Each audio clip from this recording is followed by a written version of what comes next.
नमस्कार साथियों, आप सभी का स्वागत है हमारे चैनल पर। तो आज हम करने वाले हैं भारत के जलप्रपात, जो कि आपके सभी एग्जाम की दृष्टि से बहुत ही इम्पोर्टेंट वीडियो है। तो आप वीडियो को स्किप न करें और पूरा देखें। प्रत्येक एग्जाम में एक क्वेश्चन यहाँ से बनता है और प्रत्येक क्वेश्चन पूछा जाता है। तो 5 जलप्रपात है, ये अच्छी तरीके से आप कर लें, क्योंकि सभी एग्जाम में पूछा जाता है 1 या 2 क्वेश्चन। तो चलिए शुरू करते हैं। तो सर्वप्रथम है जोग गोरसोपा जलप्रपात। तो ये आपको ध्यान रखना है, शरावती नदी के किनारे स्थित है। और कहाँ पर है आपसे पूछ ले तो कर्नाटक में है। फिर है शिव समुद्रम। तो शिव समुद्रम है, ये कावेरी नदी के किनारे स्थित है और कर्नाटक में है। ये भी आपको ध्यान रखना है, कहाँ पर है, कर्नाटक में। फिर है गोगक जलप्रपात। तो गोगक जलप्रपात है, यह गोगक नदी पर है और कहाँ पर है ये, तो ये भी कर्नाटक में है। फिर है धुआंधार जलप्रपात है, तो ये नर्मदा नदी के किनारे स्थित है और मध्य प्रदेश में है। और उंडरू जलप्रपात है, ये सवर्णरेखा नदी के किनारे स्थित है और झारखंड में है। तो सबसे पहले आप वापस देखें। सर्वप्रथम है जोग गोरसोपा जलप्रपात, ये आपके शरावती नदी के किनारे स्थित है। कौन सी नदी के किनारे स्थित है, ऐसे क्वेश्चन पूछे गए हैं और आगे भी पूछा जाएगा। ये क्वेश्चन हमेशा ध्यान रखना आपको। तो शरावती नदी के किनारे स्थित है और कर्नाटक में है। फिर है शिव समुद्रम। तो शिव समुद्रम है, ये कावेरी नदी के किनारे स्थित है। कौन सी नदी, कावेरी नदी।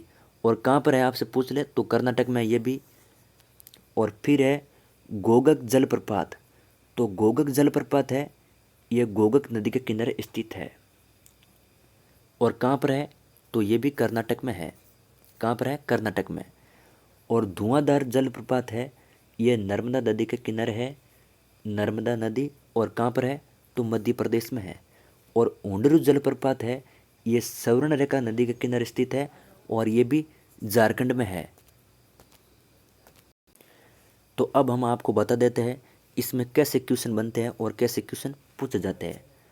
तो देखिए, ये क्वेश्चन आ गया, शिव समुद्रम है किस नदी के किनारे स्थित है। शिव समुद्रम किस नदी के किनारे स्थित है, तो आपको ध्यान रखना कावेरी नदी के किनारे स्थित है। और कहाँ पर है आपसे पूछ ले तो ये कर्नाटक में है। ऐसे क्वेश्चन आएंगे, इससे बाहर कोई क्वेश्चन नहीं बनता इसमें। तो नेक्स्ट क्वेश्चन है धुआंधार जलप्रपात किस नदी के किनारे स्थित है। तो धुआंधार जलप्रपात है, ये नर्मदा नदी के किनारे स्थित है और कौन से राज्य में है, तो ये मध्य प्रदेश में है। और नेक्स्ट क्वेश्चन आपसे पूछ ले जोग गोसोपा जलप्रपात किस नदी के किनारे स्थित है, तो आपको ध्यान रखना शरावती नदी के किनारे स्थित है और कहाँ पर है, तो कर्नाटक में है। ये भी आपको ध्यान रखना है। तो ऐसे क्वेश्चन बनते हैं मित्रों। तो उम्मीद है कि ये वीडियो आपको अच्छा लगा है, तो अपने दोस्तों के साथ शेयर और लाइक ज़रूर करें और नए हो तो चैनल को आज ही सब्सक्राइब जरूर करें। इसी तरीके से हम डेली शानदार जीके के टेस्ट करते हैं। तो मिलते हैं अगले आपको नेक्स्ट वीडियो में।